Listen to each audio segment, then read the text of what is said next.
इसको ये लड़की ना जैसे जीना हराम करके रखती है भाई। इसके नीचे नहीं छुपना है। ये भैया आवाज मत करो।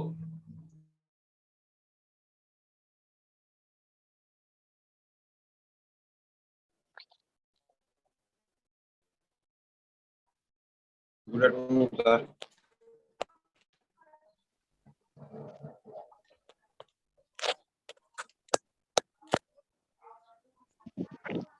Good morning sir.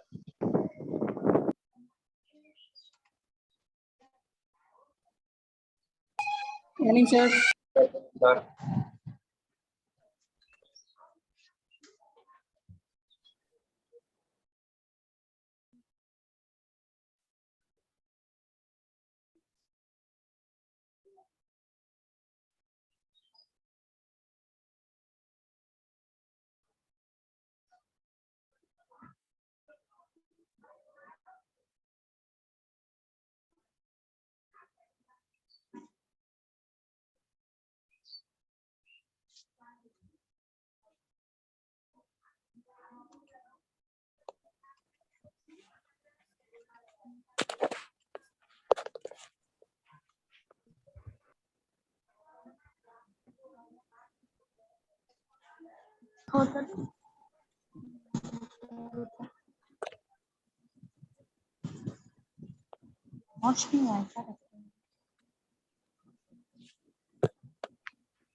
चल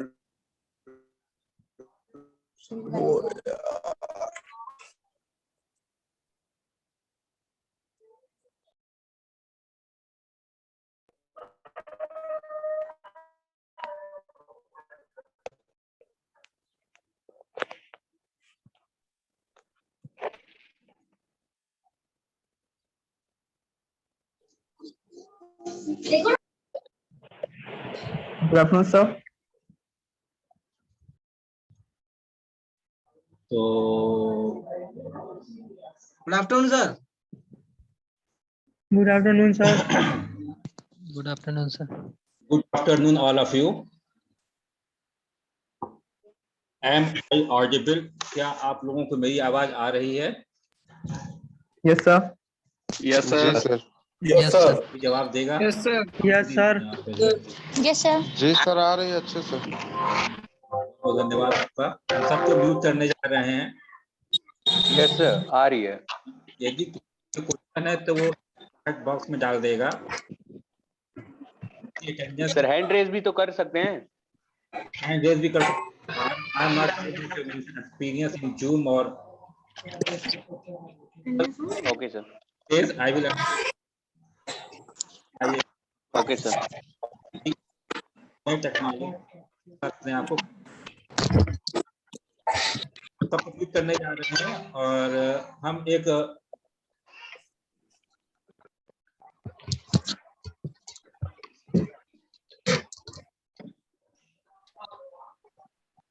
आप अनम्यूट भी कर सकते हो चाहो तो।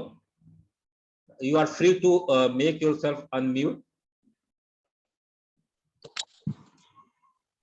कोशिश कीजिए कि अपने आप को म्यूट रखिए आप लोग, है ना। ये एक शिष्टाचार बन गया है। जैसे क्लास होती है सब लोग शांत हो जाते हैं, ये अंडरस्टूड है कि जब यहाँ पर क्लास होगी सब अपने आप को म्यूट कर लेंगे, कोई भी आवाज नहीं करेगा। ये एक ट्रेडिशन में आ गया है और ये रहेगा। तो आप अपने अटेंडेंस के लिए अपना नाम चाहो तो चैट बॉक्स में लिख सकते हो, जिससे कि हमें कुछ याद रहे कितने बच्चों ने क्लास अटेंड की है। जैसे कि फिजिकल क्लास होती है, फिजिकल क्लास में हमारे पास ब्लैक बोर्ड होता है यहाँ पर, लेकिन ब्लैक बोर्ड नहीं है। तो सबसे बढ़िया तरीका जो हमें पढ़ाने का लगा, हमने जो पिछले साल पढ़ाया था उसकी नोट्स किसी बच्चे से मांगी और उसी को हम यहाँ पर डिस्प्ले करेंगे आपके पास, और एक एक करके हर एक टर्म को बताते चले जाएंगे। जस्ट इन केस कोई दिक्कत होती है, हो सकता है क्योंकि उसकी हैंड राइटिंग उतनी अच्छी ना हो, तो हम उसको क्लैरिफाई भी करते जाएंगे यहाँ पर आपके पास। This is second semester. Physics में 5 यूनिट है, आपको मालूम है। 5 यूनिट में जो है पहला रिलेटिविटी है, फिर मेरे ख्याल से इलेक्ट्रोमैग्नेटिक थ्योरी है, फिर क्वांटम मैकेनिक्स है, वेव ऑप्टिक्स है, और जो है लेजर एंड होलोग्राफी लास्ट में है। तो सबसे पहले हम इलेक्ट्रोमैग्नेटिक थ्योरी पढ़ाएंगे आपको।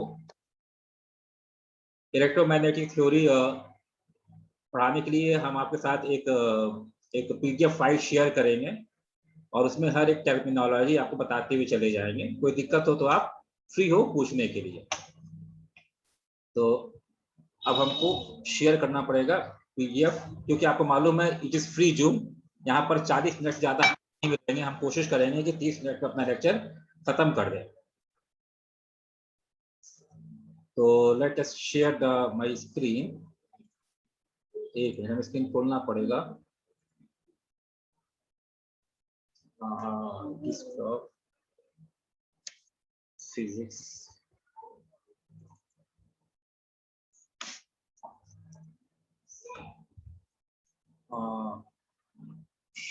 Share screen.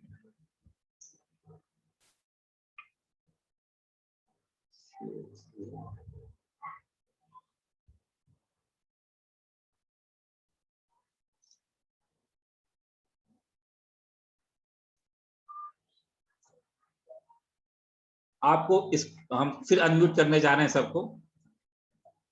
एक मिनट बेटा,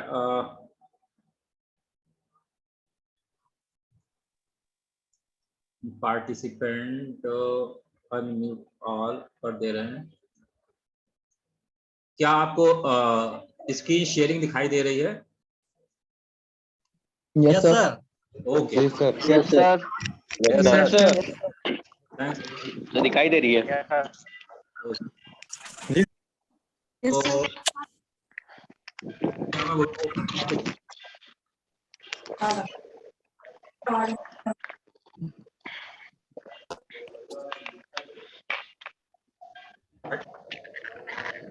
इलेक्ट्रोमैग्नेटिक आने के लिए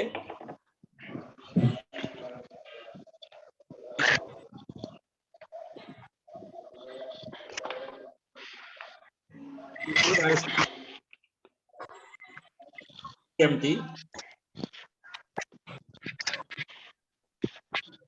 I should let you all know that about the basic concept of mathematics. Mathematics के बेसिक कॉन्सेप्ट के बारे में, क्योंकि हम इलेक्ट्रोमैग्नेटिक्स नहीं पढ़ा सकते।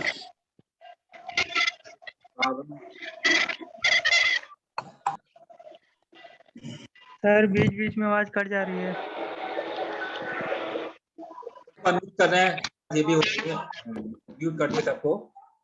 अब ठीक है, अब नहीं कटेगी आवाज मेरे ख्याल से। आ रही आवाज?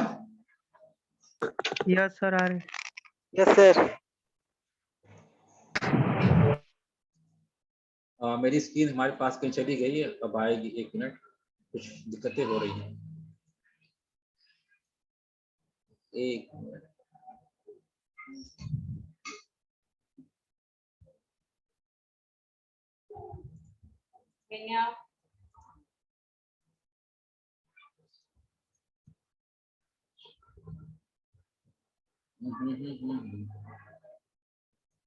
कहाँ गया?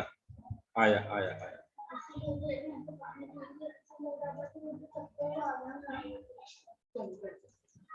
मेरी स्क्रीन मिस हो गई है, सब ढूंढ रहे हैं इसको, कहाँ चली गई, जिससे कि आप दिखाया हमारी स्क्रीन दिखाई दे जाए।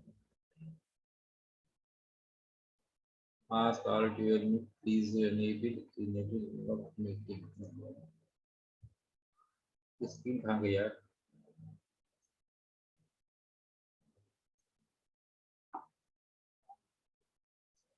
Let me share again.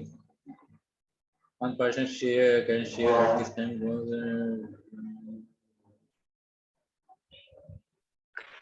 Right side में सर, राइट साइड। अरे यार हमको दिख नहीं रही है। 1 मिनट। राइट साइड तो है, लेकिन हमारा जो है कुछ हमने बैकग्राउंड में खोल दिया था। सब प्रॉब्लम कर रहा है, बंद करें इधर से हम, इसको बंद करें, इसको बंद करें, इसको बंद करें, इसको बंद करें, क्लोज हो गया सब कुछ। अब सिर्फ जूम खुला हुआ है, इसको बंद करें।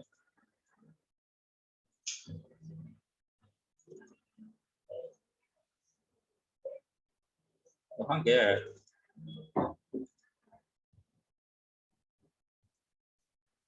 हम फिर से शेयर करते हैं, 1 मिनट, रिज्यूम शेयर। हाँ अब आ गया ना भाई। यहाँ पे लाइन वाइन मत खींचिए आप लोग, सबसे बड़ा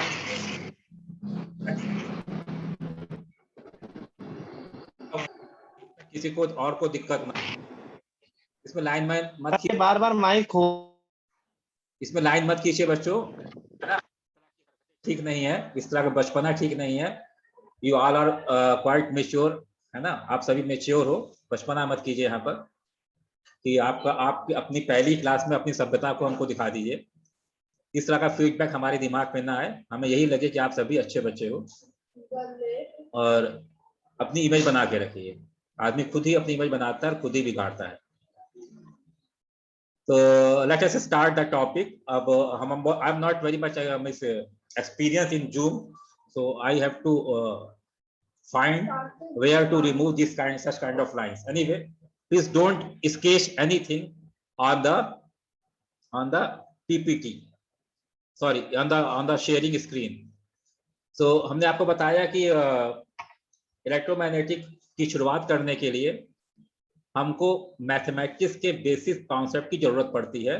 बिना उसके हम इलेक्ट्रोमैग्नेटिज्म नहीं पढ़ सकते, या इलेक्ट्रोमैग्नेटिक थ्योरी, जिसको शॉर्ट में EMT भी कहते हैं, इसकी शुरुआत हम नहीं कर सकते। तो इसके लिए हमें line integral, surface integral, volume integral, del operator, Stokes law और गॉस लॉ, ये 5 चीजें अपने दिमाग में हमेशा होनी चाहिए थ्योरी स्टडी करते हैं,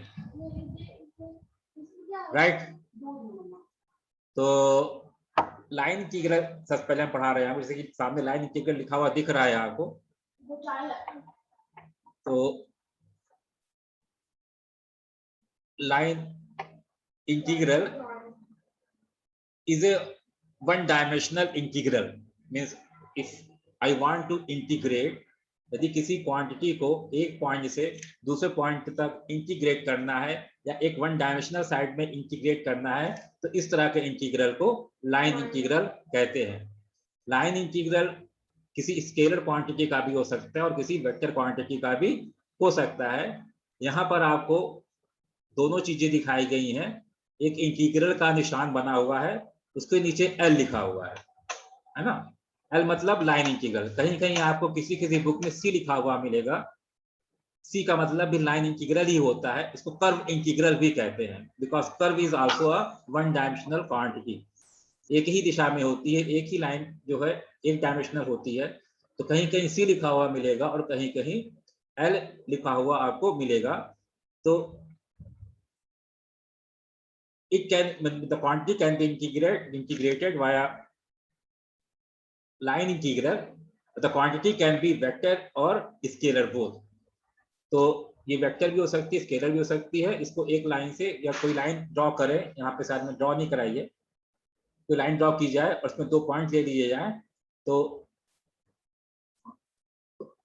बाय द वे किसी बच्चे ने लाइन ड्रॉ कर दी है, ये नीली कलर की लाइन, आपको मेरा कर्सर दिखाई देता होगा मेरे ख्याल से। तो ये 1 पॉइंट 2 पॉइंट ले लें, यहाँ से यहाँ तक इंटीग्रेट कर दें, तो उसको लाइन इंटीग्रल कहते हैं। तो आप चाहो तो लिख सकते हो, line integral is the integral from one point to another point on the line. आप नोट करते जाओगे तो आपके लिए अच्छा रहेगा।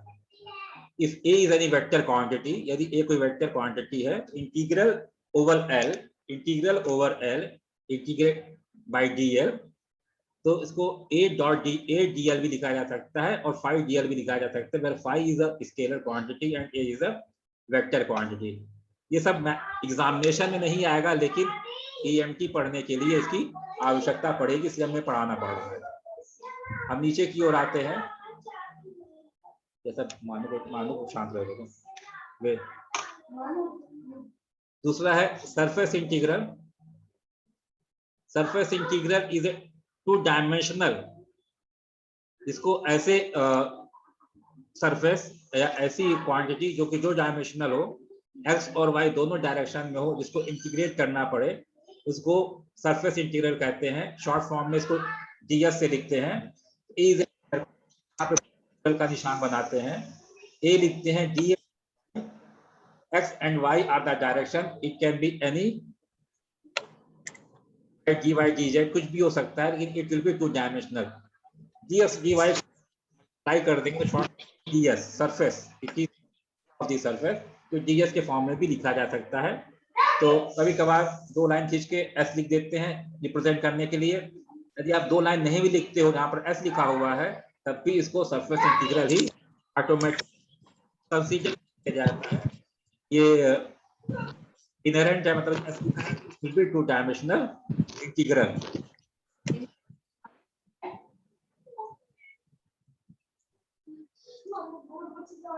तो आई थिंक पहला लाइन इंटीग्रल हो गया, दूसरा सरफेस इंटीग्रल हो गया, और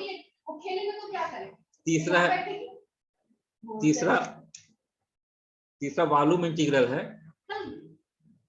इसको एक्स वाई और जेड, यदि किसी कोई ऐसी क्वांटिटी जो कि 3 डायमेंशनल है, जिसमें एक्स और वाई और जेड तीनों डायरेक्शंस आती हैं, फॉर एग्जांपल स्फीयर हुआ, कोई पैरेललोपाइपेड हुआ जिसमें एक्स वाई जेड तीनों क्वांटिटी आ जाए, तो जब उसको इंटीग्रेट तीनों डायरेक्शन में करना होता है तो उसको वॉल्यूम इंटीग्रल कहते हैं।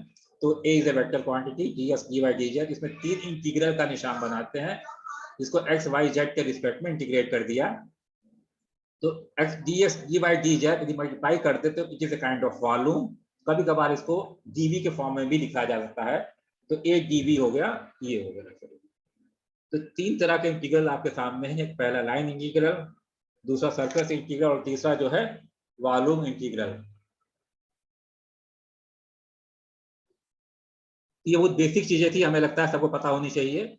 इंटरमीडिएट में ही यदि कोई कंपटीशन की तैयारी किया होगा तो उसके पास तक ये सब चीजें जरूर आई होंगी। नेक्स्ट है, इस बच्चे ने ये डेल लिखा हुआ है, एक्चुअली डेल ऑपरेटर इसे कहते हैं। Del operator is a kind of operator, it can be operator, मतलब यदि किसी बाय द वे हम D by D S by X कर दें तो उसका जो डिफरेंशिएशन होगा वो 1 होगा, सबको मालूम है। तो D by D S is a operator, तो इसीलिए यहाँ पर एक डेल ऑपरेटर डिफाइन किया गया है। मतलब ये जो है बड़ी कॉमन सी चीजें हैं, इसको डेल्टा के फॉर्म में रिप्रेजेंट किया जाता है, और इसको I del by del X plus J del by del Y plus K del by del Z लिखा गया है ना। एक्चुअली यहाँ जो डेल लिखा गलत लिखा गया, ये डेल कुछ, एक मिनट हम पेन ले लें यहाँ पर, इस डेल को जो है कुछ इस तरह से लिखा जाता है, कुछ गलत लिखा हुआ है, इसको इस तरह से लिखा जाता है, मतलब यहाँ पे पेंसिल से लिखा है, ये जो लिखा हुआ है ये इस तरह से डेल का निशान बनाया जाता है। Anyway it's not big deal, आपको मालूम होना चाहिए डेल्टा को डेल ऑपरेटर कहते हैं।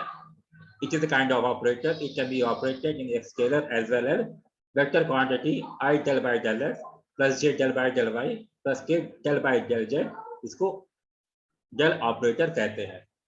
अच्छा होगा कि आप लिखते चले जाओ, यदि समय चाहिए तो हम यहाँ पे स्लाइड रोकेंगे भी अपनी।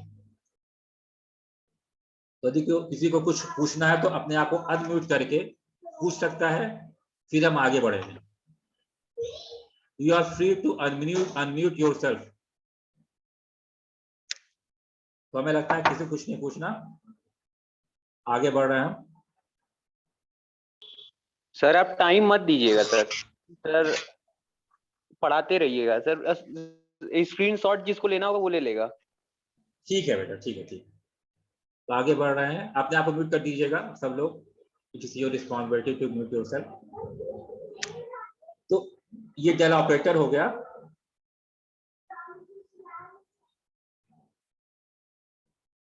इसके नीचे जो है डेल ऑपरेटर के बाद gradient of vector. Gradient of vector is simply is differentiation. यदि किसी वेक्टर क्वांटिटी को हमें डिफरेंशिएट करना है तो उसको ग्रेडियंट ऑफ वेक्टर कहते हैं। तो here A is a vector quantity, del is a del operator. तो ग्रेडियंट ऑफ ए मतलब सिंपली डिफरेंशिएशन ऑफ ए। और ये ए वेक्टर भी हो सकता है और ये ए स्केलर भी हो सकता है। तो स्केलर को नॉर्मली फाइव के रूप में रिप्रेजेंट किया जाता है। तो it can be gradient of A और ग्रेडियंट ऑफ फाइव, एनीथिंग, है ना। तो सिंपली डिफरेंशिएशन को हम ग्रेडियंट ऑफ वेक्टर या ग्रेडियंट ऑफ स्केलर कहते हैं। फिर दूसरा divergent of vector, divergence of vector, divergence of vector इस डॉट प्रोडक्ट, जब दो वेक्टर का डॉट प्रोडक्ट लिया जाता है तो उसको डाइवर्जेंस ऑफ वेक्टर कहते हैं। तो if A is a vector quantity, A को I A X plus J A Y plus K A Z के फॉर्म में लिखा जा सकता है, आप सभी को मालूम है। और ए को हमने ऊपर बताया था I del by del X plus J del by del Y plus K del by del Z के फॉर्म में लिखा जा सकता है। मतलब ये जो डेल्टा था हमारा, ये एक मिनट, ये जो डेल्टा था हमारा ये और ये ना, इसको जो है बहुत अच्छा नहीं लिख पा रहे हम, डेल बाई डेल एक्स ये आई हो गया, similarly plus K del by del Y ये एक्स है, plus J del Y plus K del by del Z हो गया। ठीक, तो इसको आप जो है यदि डॉट प्रोडक्ट लोगे तो आपको मालूम है डॉट प्रोडक्ट के केस में क्या होता है, I dot I equal to 1 होता है, J dot J equal to 1 होता है, के डॉट के इक्वल टू 1 होता है, आई डॉट जे 0 हो जाएगा because there is a 90 degree angle between them, I dot K भी 0 हो जाएगा because there is 90 degree angle between them. उन दोनों के बीच में 90 डिग्री का कोण होता है, इसलिए उनका डॉट प्रोडक्ट 0 हो जाएगा। तो यहाँ पर डाइवर्जेंस ऑफ ए क्या आ जाएगा, because I dot I del A X by del X हो जाएगा, del A Y del Y हो जाएगा, similarly del A Z by del Z हो जाएगा। In short, divergence of vector is simply a dot product of any vector. आगे बढ़ रहे हैं, curl of A, curl of A is A cross product. नाम ही curl है, curl मतलब होता है कर्ली, कोई चीज कर्व के रूप में मूव कर रहा है, तो इसीलिए इसको इसका नाम ही कर्ल ऑफ वेक्टर ए दे दिया गया है। तो curl of vector means cross product of vector. इसमें जो रिजल्ट निकल के आगे वो भी वेक्टर क्वांटिटी ही होगी, बिकॉज आपको मालूम है cross product of any vector is a vector quantity. तो A is I A X plus J A Y plus K A Z, del operator is equal to I del by del X plus J del by del Y plus K del by del Z. जब दोनों का आप cross product लेंगे तो आपको मालूम है ये जो है डिटर्मिनेंट या मैट्रिक्स के फॉर्म में इसको लिख सकते हो और इसका आप रिजल्ट निकाल सकते हो। ठीक है बेटा, इसको कर्ल ऑफ ए कहते हैं। हम फिर कहेंगे कि इसको अगर आप खुद पेन से नोट करोगे पढ़ाने के बाद तो ज्यादा अच्छी तरह से आपके दिमाग में ये सब चीजें रहेंगी, क्योंकि because it is A hand writing of others. तो इसको दोबारा समझने में आपको दिक्कत हो जाएगी। अभी तो हम बोल दे रहे हैं, लेकिन हो सकता है जब खुद समझो तो आपको इनके नोटेशन समझ में ना आए। Now this is very important thing because it will be used many of times while teaching the electromagnetic theory. जब हम इलेक्ट्रोमैग्नेटिक थ्योरी पढ़ाएंगे तो इस गॉस डाइवर्जेंस थ्योरम का कई बार यूज होगा, तो इसको बड़े ध्यान से देख लीजिएगा। इस थ्योरम का प्रयोग जो करते हैं, इसको सरफेस इंटीग्रल को जब वॉल्यूम इंटीग्रल में बदलना होता है तब इस थ्योरम का प्रयोग करते हैं। तो A is any vector quantity which is integrated over S over surface। कोई वेक्टर क्वांटिटी A है जिसको सरफेस के रिस्पेक्ट में इंटीग्रेट किया गया है, तो it will be equal to the divergence of A over dV। तो इस तरह से इसको सरफेस इंटीग्रल को हम वॉल्यूम इंटीग्रल में चेंज कर सकते हैं। तो this is a Gauss divergence theorem, हमेशा आपके दिमाग में होनी चाहिए, क्योंकि इसकी हमेशा जरूरत पड़ती रहेगी जब हम आपको इलेक्ट्रोमैग्नेटिक थ्योरी पढ़ाएंगे। दूसरा Stokes theorem, another important theorem, जब हमको लाइन इंटीग्रल को सरफेस इंटीग्रल में चेंज करना रहता है तब हमें स्टोक्स थ्योरम का प्रयोग करते हैं। ठीक, so if and it can be represented as, इसको इस तरह से लिखा जा सकता है, a dot dl over line integral is equal to curl of A, del cross A को क्या कहते हैं, curl of A over ds, ds के रिस्पेक्ट में हमने इसको जो है इंटीग्रेट कर दिया है। तो गॉस थ्योरम का प्रयोग हम तब करते हैं जब सरफेस इंटीग्रल को वॉल्यूम इंटीग्रल में चेंज करना रहता है, और स्टोक्स थ्योरम का प्रयोग हम तब करते हैं जब लाइन इंटीग्रल को सरफेस इंटीग्रल में चेंज करना रहता है। तो एक बार पुनः रिवाइज करेंगे पूरी चीजों को, because this is online teaching. Online teaching में आदमी बहुत तेजी से आगे बढ़ता है, because he doesn't has to write anything on the blackboard. तो बहुत सी चीजें यदि जितनी बार वांची जाए, जितनी बार बोली जाए, उतनी ज्यादा दिमाग के अंदर जाती हैं। तो आज के लिए हम इतना ही पढ़ाएंगे, दोबारा रिवाइज करेंगे फिर नीचे की ओर हम, because for next lecture I will start real electromagnetic theory भी नीचे दी हुई है। इसके लिए आप कुछ स्टडी कर लीजिएगा चाहे तो, हम आपको जब कल पढ़ाएंगे तो इसके बारे में ज्ञान देंगे। तो हम दोबारा रिवाइज कर रहे हैं इसको आपके सामने। Okay sir. लाइन इंटीग्रल जैसे कि हम रिवाइज करेंगे, लाइन अपना नाम लिख देंगे चैट बॉक्स में तो अच्छा रहेगा, एक जैसा दिमाग में पिक्चर बनाने की। ओके सर, लिख दिए। Okay sir. Okay sir. Okay sir, thank you. तो लाइन इंटीग्रल जो है, जैसे कि हमने बताया, it is a one dimensional integral. जब वन डायमेंशनल किसी चीज वेक्टर इज ए, सर आवाज नहीं आ रही है। कर रहे हैं, is a two dimensional integral. जब x और y दोनों ही डायरेक्शन स्केलर को इंटीग्रेट किया जाता है तो उसको सरफेस इंटीग्रल कहते हैं। फॉर एग्जांपल सर्किल हो गया, कोई टू डायमेंशनल कोई भी सरफेस हो गया, मेज का सरफेस हो गया, टेबल का सरफेस, सर कोई प्लेन हो गया, सर कोई प्लेन हो गया, प्लेन, कोई भी plane. Circle is also kind of, sphere is a three dimensional, जैसे कि yes sir, circle is a two dimensional. Volume integral three dimension बताया आपको।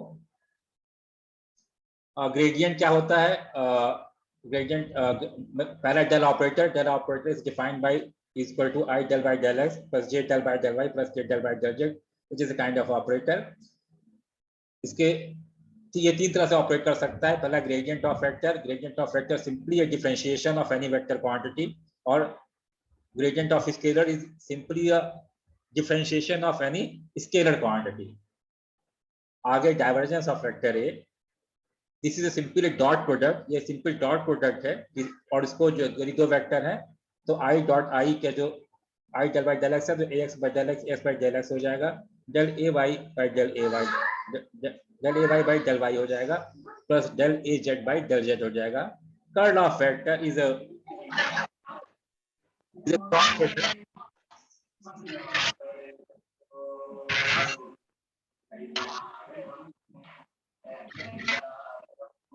सर आवाज नहीं आ रही है सर। यार ये सब बच्चे जो अपने आप को अनम्यूट करके जो है गाना गाने लगते हैं अपने वहां बैठ के, मालूम नहीं कि सामने क्लास भी कोई ले रहा है उनको। तो गॉस डाइवर्जेंस थ्योरम के बारे में मैंने बताया, जब सरफेस इंटीग्रल को वॉल्यूम इंटीग्रल में चेंज करना होता है तब हम गॉस डाइवर्जेंस थ्योरम का प्रयोग करते हैं। सिंपली कोई वेक्टर ए है, ये जो है ds के रिस्पेक्ट में इंटीग्रेट हुआ है तो डाइवर्जेंस ऑफ ए लिख देंगे इसको, और dv के रिस्पेक्ट में इसको इंटीग्रेट कर देंगे तो इसको गॉस डाइवर्जेंस थ्योरम कहते हैं। सिंपली स्टोक्स थ्योरम में लाइन इंटीग्रल को हम सरफेस इंटीग्रल में चेंज करते हैं। यदि कोई वेक्टर ए है dl के वन डायमेंशनली dl के रिस्पेक्ट में इंटीग्रेटेड है तो इसको curl of vector A dot ds के रूप में हम लिख सकते हैं, इसको स्टोक्स थ्योरम कहते हैं। ठीक, तो ये होगा बेसिक कॉन्सेप्ट ऑफ मैथमेटिक्स। इतना आप रिवाइज कीजिएगा, पढ़िएगा, लिखिएगा, लेकिन नोट्स बनाते रहिए। जी सर। Okay sir. ओके जी सर। Okay sir. भी लोग हैं जो लोग कंफर्म। Okay sir.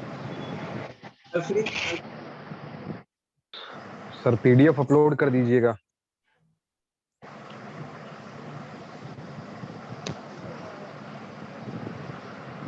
सर ये सब चीज तो मैथ में पढ़े ही थे हम लोग। पढ़े हो लेकिन तुम्हारा पढ़ा हुआ है सर तो ये ना कहे कि सर ये तो हमें मालूम ही नहीं है। तो specially Stokes theorem and Gauss theorem ये पता होना बहुत ही जरूरी है इलेक्ट्रोमैग्नेटिज्म के लिए। Next is yes sir yes. Okay sir. ठीक है, तो कल मिलते हैं आपसे 12 बजे जिस पे yes okay sir. Sir. Okay okay. नमस्कार सबको। Thank you sir. Thank you sir. Thank you sir. Thank you thank you sir. Thank you sir.